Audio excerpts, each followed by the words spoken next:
Hey everyone, this is Kevin the Apptrepreneur, and it is good to be back making normal videos again. I know that it's a little weird when I'm not around giving the news, but you know, there's other Uber tubers out there, and in fact, Uber Hints has been doing a pretty good job tackling topics I normally would have tackled had I been here. So yeah, but I'm back, and we can start talking about the news and other things, and you know, even a sneak peek, somewhere around this weekend or next weekend, look for some how-to videos. I'm going to be testing something, so I've been taking my time to wisely think about the future of the channel. But in the meantime, there is a huge news story today, a very big news story, and the amazing thing is it didn't wind up on my Google homepage or my Bing homepage, which has set to let me know about things of this nature, which leads me to believe I don't think people realize this is a big deal or even that it's happening. And that is that there is a new rideshare service being tested to compete with Uber.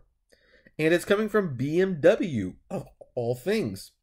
According to The Verge, ReachNow, BMW's car-sharing subsidiary, is launching a new service in Seattle, aimed at competing with Uber and Lyft. Starting today, ReachNow users in the city will see a ride-sharing option in the app that lets them hail a car immediately or schedule a ride up to a week in advance. Trips will cost $2.40 per mile plus 40 cents per minute. Oh my gosh, it's almost as if it was, what year is it now? It's almost like it was 2015 again, which is a minimum ride with a minimum ride price of $3.24. Well, I guess it all can't be like 2015. Which is on par with some of Uber's higher tiered options. This is true. Since it won't be the cheapest ride in town, BMW and ReachNow are focusing on a set of perks that the companies hope will entice riders. The set of small luxuries available when users book a ride include the ability to request a specific temperature, radio station, or flag that the ride should be, quote, quiet. The ReachNow ride-hailing service differs from Uber and Lyft in one particularly key way: how drivers will be paid. Paid. Yeah, we definitely want to know how the drivers are going to be paid in all this. BMW is contracting them from a company called EcoService, according to the Seattle Times, while Uber and Lyft incentivize drivers to make as many trips as possible, with pay coming from a cut of each fare and bonus opportunities tied to overall volume of given rides. The ReachNow ride-hailing app sounds like it will emphasize quality over quantity. Drivers are paid $14.25 per hour and have set shifts, which will be eligible for benefits and can even bring in a 5% bonus each week if their rating stays between 4.8 and 5 stars. So a financial incentive to do a good job. What a concept. The drivers will also be using ReachNow's cars, so they don't have to shell out for gas, maintenance, and upkeep, or insurance, according to the outlet. BMW didn't say if, when, or where it plans to expand the service beyond Seattle. ReachNow's car-sharing effort has its ups and downs. Our own Dami Lee rather liked it when she tested it out here in New York. But the company recently decided to scale back its efforts in the city, and BMW is also in the process of merging its entire mobility division with one operated by Daimler. BMW is also piloting a subscription service in Nashville, Tennessee. So, oh boy, ain't this a little bit of a different thing than we're used to. Now, I have so many thoughts on this, and by the way, this will be a topic on the podcast that we will do next. Hopefully we can do that next week or something. But talk about changing the game. Now, here's the thing. I've always said that I want to be an independent contractor. I've always liked the idea. You could always potentially earn a lot of money. There's even people who, while I disagree with their methods of driving, the results speak for themselves. But I have also been very consistent recently, like the rates, the change surge, the manipulation, the algorithm, it all leads to abuse, and I don't think you can truly ever get ahead as an independent contractor when you have dishonest companies, pulling the strings.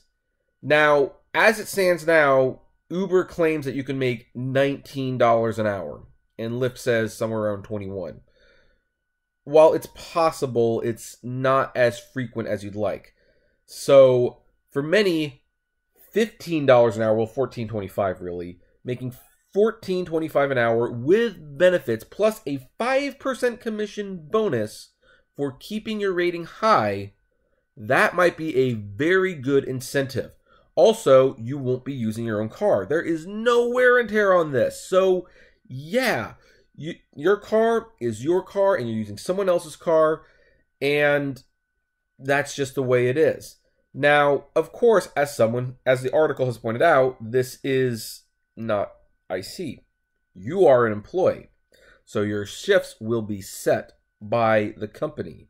I'm assuming tips will be allowed. I don't think they would take that away. And whatever money you make in tips would be yours. I'm sure BMW would encourage the tips.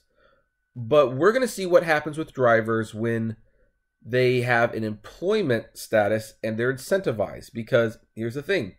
What BMW is doing is they are paying on the average that, actually higher than the average. I think most drivers, once they factor in their expenses and their time and their wear and tear, and even just the flat price that they see, will make between $12 to $13 an hour. So BMW is actually paying a little more than what the Uber and Lyft drivers will typically make, and they're giving benefits and stuff. So, I don't know. You see, we all want to be our own boss and everything, and that was a big lure.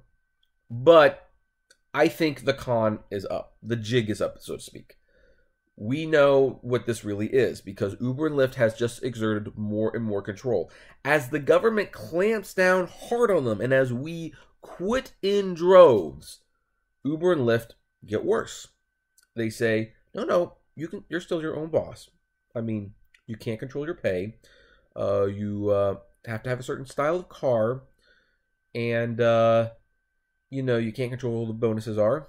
And, yeah, if a customer complains about you, you have no freedom, but, you're your own employee, so you can log on, log off whenever you want. Where it actually seems like what's interesting about this is BMW saying, like, hey, pay you more, we'll give you benefits, you'll probably even get some time off, you can still collect your tips, and guess what? All you got to do is work the shifts we say, and maybe play the music that the people want you to play. I mean, I don't know. I mean, this is, we've been doing this as an independent contractor status thing for so long that I think it's going to be refreshing to see what being the employee actually looks like again. And if you don't want to do it, you don't have to apply. It's obviously that's, on the table, but I'm going to be interested to look at like some of the Facebook groups I'm in that I never comment on because my name is unfortunately too popular.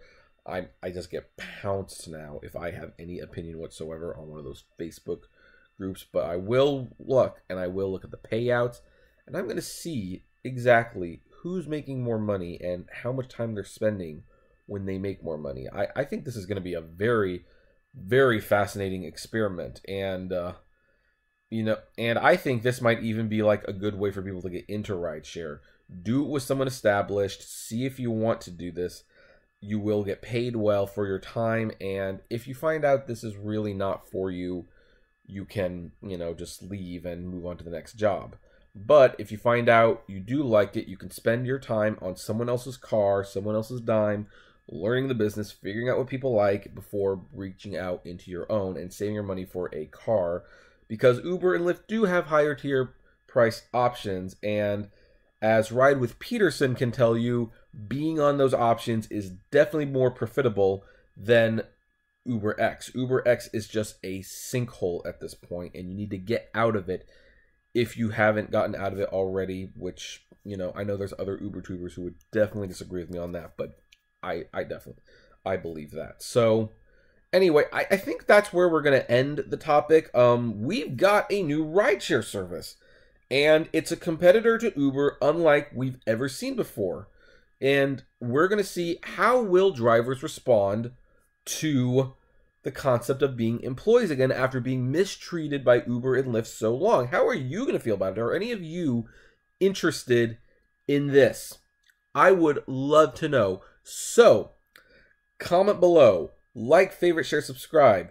If you enjoy the videos I make, consider becoming a Patreon member. It's totally optional, but even as little bit as $1 goes a long way to help the channel run smoothly.